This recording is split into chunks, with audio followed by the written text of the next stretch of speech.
ACOTAR fans, this is why Cosmic Love by Florence and the Machine is not a good song for the first trailer, coming from a music supervisor that's been working on movie trailers for about 15 years.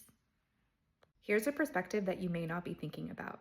If the series is a go, it's likely that each book will be its own season, which means season 1 will most likely take place in the Spring Court and Under the Mountain. While Cosmic Love is the perfect trailer song for the series as a whole, because it has name recognition, relevant lyrical content, and the tone is fantastical, adventurous, cinematic, epic, and complex, just like the characters. Not to mention, it inspired SJM to write that specific scene. The song would only hit if the trailer was for the book series or if it was used later down the road on another season. But by using it as the first trailer, you tip your hat too soon, even if it did drive the fandom wild. So what's the fix? If the series does get picked up, I imagine it would be marketed similarly to Shadow and Bone.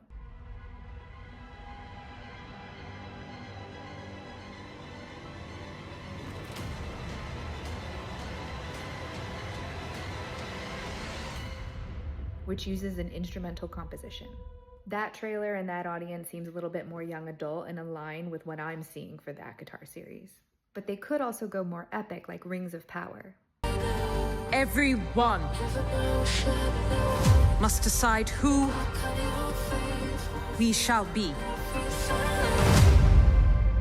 And use a cinematic track that has a female vocal. If this series gets to be a reality and I'm the supervisor that's working on that trailer, I think an instrumental track would be the way to go.